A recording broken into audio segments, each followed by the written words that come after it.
there was an idea to bring together a group of remarkable people to see if they could become something more, to see if they could work together when we needed them to fight the battles that we never could. There was an idea. That line is why we're here tonight, because the idea didn't end with the Battle of New York. It kept echoing. It became the heartbeat of an entire generation of storytelling.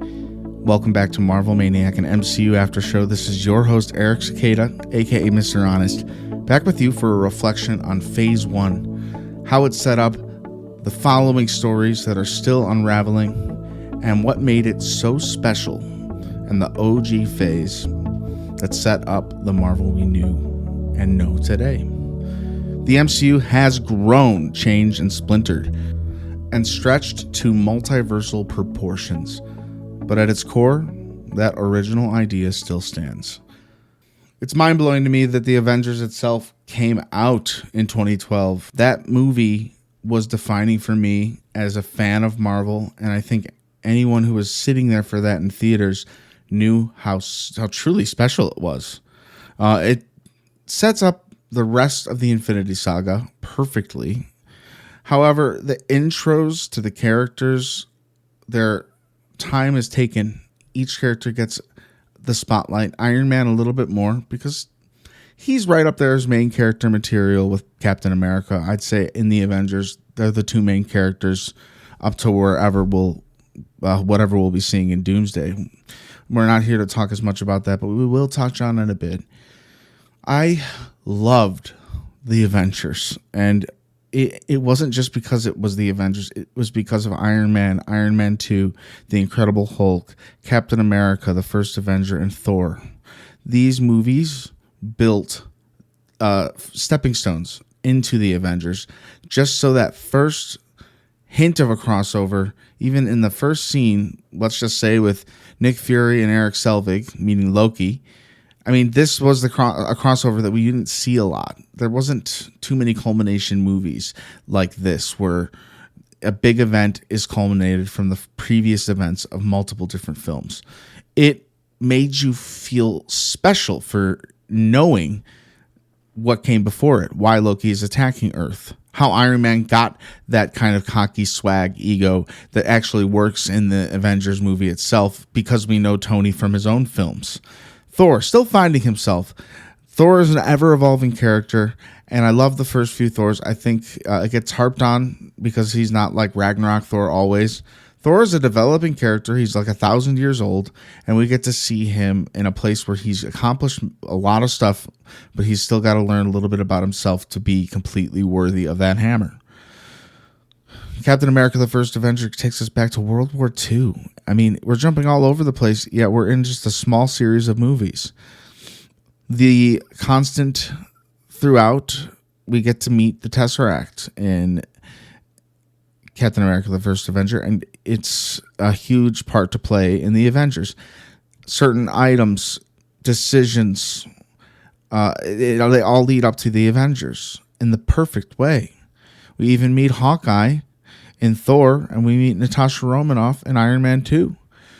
Nick Fury is assembling these Avengers right before our eyes, and before you know it, we're there in 2012 in the movie theater, or maybe years later at home on your couch, because not everyone found the MCU or was around, or maybe wasn't even old enough to go see this movie. It's making me realize how long this has been going, and how it still has its talons in me in the best way possible.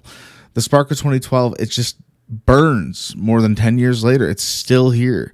And especially when you hear Fury's voice delivering that line, there was an idea. And there was a trailer for Infinity War that wasn't in the movie. I don't know why they'd say it in the movie, but it was very cool because it had all the Avengers saying different lines from that monologue that I opened up with. That's how powerful that monologue was. And it's what cemented the Avengers into actually being the Avengers. So let's talk about this underdog blueprint a little bit. Phase 1, it was just never guaranteed, right? Iron Man wasn't a safe bet. Chris Evans wasn't the obvious Captain America. And Thor was a Shakespearean gamble. Doth mother know you wear her drapes? I think I butchered that. Seen the movie a million times, still can't quote it perfectly. And yet it worked because it wasn't trying to chase trends. It was trying to build belief. That is the secret. The MCU didn't start with gods, it started with doubt. And that's what made it human. I know what it's like personally to feel like the long shot, to wonder if what you're building even matters, like in my podcast. And then one day it hits someone right in the heart. And that's belief manifested. I could do this podcast forever knowing that there's a few really good-hearted people inspired by it and enjoying it. I love talking about Marvel. And going back to this phase, which we really only covered very early in the podcast, I think it's very special. And I thought it deserved its own episode again. So let's talk about the promise of a post-credit scene and what made that so powerful going forward at Marvel. The most important shot of Phase 1, it wasn't a battle, it was a grin. That purple grin from Thanos, it wasn't just about a villain, it was a promise. Stick with us, we're going somewhere, it said. That's what separated Marvel from everyone else. They trusted us with mystery, and then they built a bond through anticipation. And I won't lie, there's a lot I miss about that energy and the slow burn confidence of Phase 1, just getting each franchise up on its feet over the course of about 4, maybe 5 years. I think 4 years. It's the fact that me, as an audience member, didn't know, and we, in a sense, many of us didn't know who Thanos really was as just moviegoers, but we felt the world just get bigger. To see my comic book friends and just people get all freaked out about Thanos and how exciting that promise was, it made me a bigger fan. And it drew a connection between comic book readers and people who just loved going to see superhero movies. It gave the people in the movies a perspective of, wow, this is what these comic book fans have been a bigger fan of all along. This is what's going on in the comic book world. Maybe I'll pick a comic up. Me personally, I didn't. And that doesn't say anything about my love for Marvel. I think comics are amazing, and if these stories are to be made, they should be completely based off of the source material and the very special thing Stan Lee did by creating Marvel in general. And that's what Marvel can tap back into now. The quiet kind of power that doesn't need to shout. And a good sign that they're kind of coming back around to this is this next Phase 6. There's a lot going on in the TV world. And a lot of what's going on in the TV world is animation, stuff that's definitely part of the multiverse, but a little bit separate from the main story of the Multiverse Saga following the Infinity Saga. Putting Thanos at the end of that Avengers post-credit scene was powerful, and it kept people waiting for Infinity War all the way up through 2018 when he finally made his big screen debut. I won't go too far into Thanos today because really that post-credit scene, it started a bigger chain of events, but what the post-credit scene in general means for all of these movies, I think his post-credit scene showed how big a post-credit scene could be. There have been some better than others. I'm thinking of the drumming ant at the end of Ant-Man and the Wasp. That's more of an eerie one. And I think the idea of having one villain straight from the start, knowing he's the overarching villain that we're going to see fought at the end of the saga, I think it's powerful. However, Marvel didn't know what was going to happen with Jonathan Majors and Kang. I don't even want to talk about it. I'm sick of that. Maybe the new promise in the Multiverse Saga is already hidden in plain sight. Maybe Kang was just the opening chapter, and maybe they will still utilize what they built up with Kang the Conqueror, because it's been some time since that controversy, and Jonathan Majors, to my knowledge, was proved innocent. Maybe Dr. Doom coming up in the Multiverse Saga at the end in Phase 6 as the main villain out of nowhere. Maybe he isn't who we think he is. What if, just what if Robert Downey Jr. isn't Doom at all? Maybe he's Tony again. And Doom's someone we've already met, reshaping everything behind the curtain, them giving us this idea that Robert Downey Jr. could be Dr. Doom. Not that I want that to happen, not that I'd hate him as Doom, but the idea that they're going to subvert our expectations through this is what Robert Downey Jr. is going to play in this movie. It's similar to this in a bigger way to the trailer for Infinity War, where Hulk and all the Avengers are running together like unified, big angry Hulk, and that's not what made the movie. He was not big angry Hulk. He was Mark Ruffalo and Bruce Banner in the Hulkbuster suit, which is powerful in itself, and it brought a moment to the movie that we did not expect. There's so much expectation and criticism and optimism at the same time about Tony being Doctor Doom. However, we don't know where it's going. The movie still comes out in a year.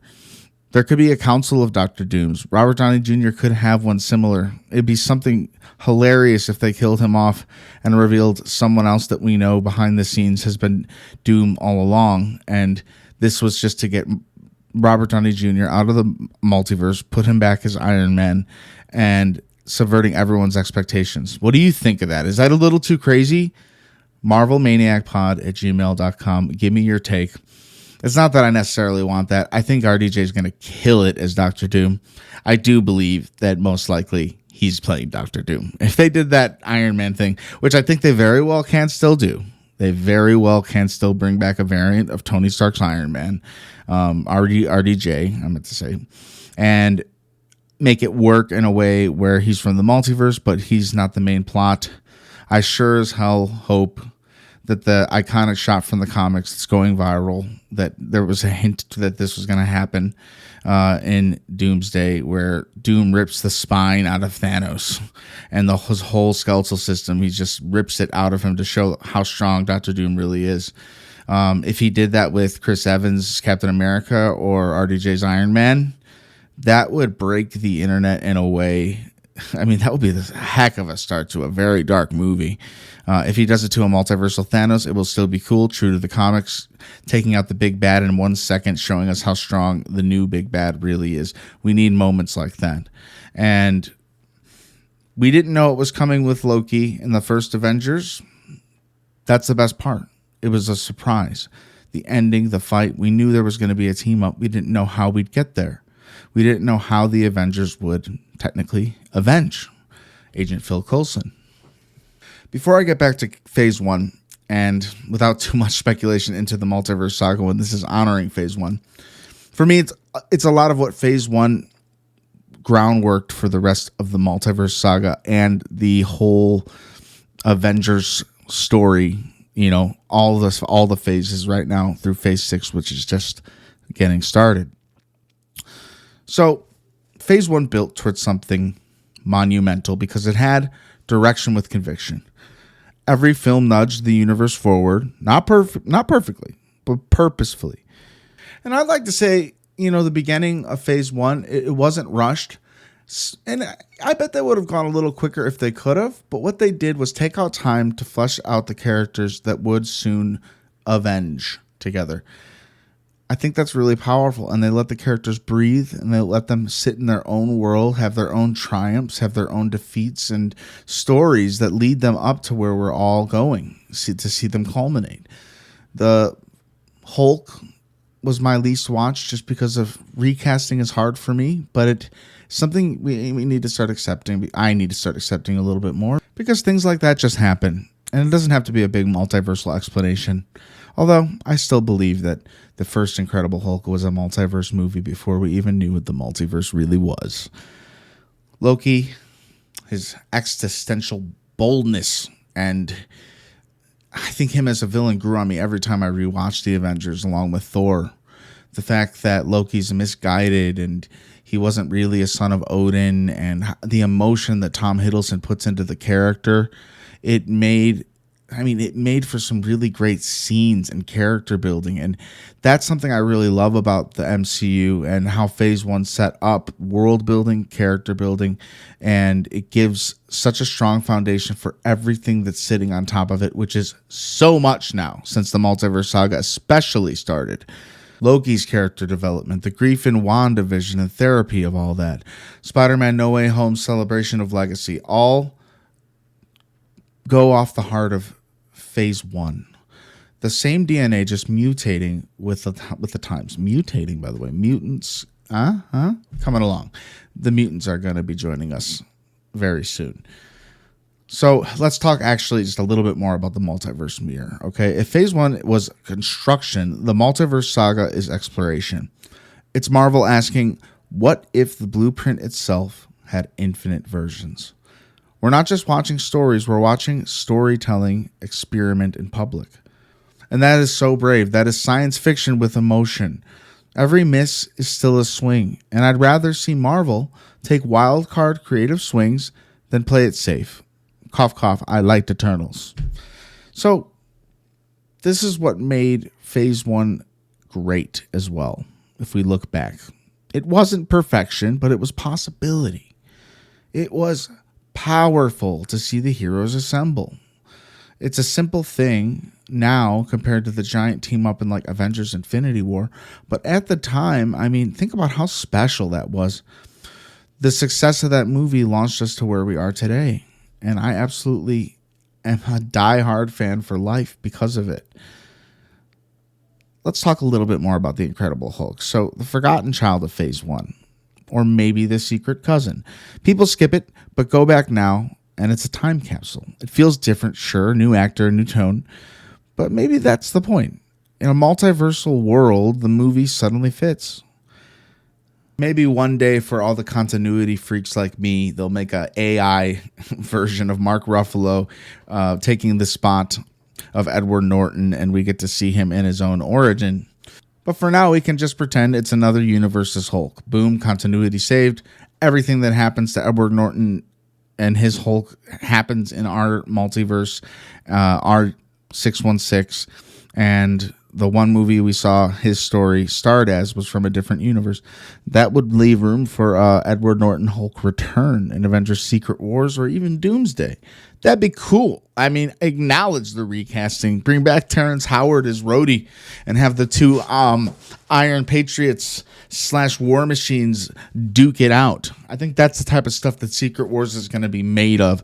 Secret Wars, the big culmination. Doomsday, the epic build up to it. The assemble energy on top of it that phase one / the Avengers brought. Remembering that one perfect shot, the circle spin in the Avengers. This is all the characters literally uniting in an epic shot showing all of them. Iron Man landing, Cap looking out in the distance at all the danger. Everyone kind of readying themselves up for this big battle that's coming. That was the heartbeat of phase one. Unity and chaos. The power of Avengers and what Tony did to save the universe. And it's just such a good... He didn't save the universe, he saved the Earth. He saves the universe later. So there's things coming that I think could continue to draw off of this energy. And I will admit, the end of phase 5 had a lot of that energy, in my opinion. The Young Avengers should be here by now. But I believe if they use the same amount of heart, it'll be a fantastic movie because we know a lot of the characters that are going to ideally be in that. The Thunderbolts and Fantastic Four, both of those legacies, I mean, New Avengers, Fantastic Four, both of the legacies of those movies are really solid. Both great beginning films to sequel movies that we could see. And you know what? We meet the Thunderbolts / New Avengers, and they're going to be in the next Avengers movie. We meet the Fantastic Four, then they're going to be in the next. Like, it's almost as if we're not worrying too much about sequels. We're worrying about laying the foundation out of this franchise, of these characters. I mean, Thunderbolts was almost a mental health movie, and how beautiful is that? Saving someone out of their void, out of their darkness. The Fantastic Four, a grounded yet gigantic telling of the comic book accurate version. I've seen many fans say this is the definitive Fantastic Four. It's what they were meant to be like. It's what they were in the comics. All of these, including Sam Wilson's Avengers, who we've yet to see, but I think we can fill in the gaps that a lot of the people we'd expect to see are in his new Avengers, his real Avengers. I don't know what you want to call them. There's going to be some arguing amongst all the fighting in Doomsday about that. So the next assemble moment won't just be nostalgia, it'll be renewal. Okay? I'm so excited. I mean, like, even just being a year out, we're close. It's going to fly by. We'll be here talking and speculating all year while going over some of the best things that Marvel can put out, some great television. I'm excited for Wonder Man coming out in January 26th. That's the next big show we're going to be talking about week to week. If you haven't seen the trailer for it, go check out Wonder Man. It looks like a fun show. I will touch on this again, but I was reminded recently that these stories reach people when they need them most. And that's what belief does. It keeps saving us in ways we don't even see. I don't know how many times I put on Iron Man just to comfort myself through sickness, through bad times, through hard times, in good times, in bad times. The fact is, we connect with these characters because they're fleshed out. We didn't just get Iron Man 1 and then the Avengers, and we meet all the Avengers in Iron Man 1.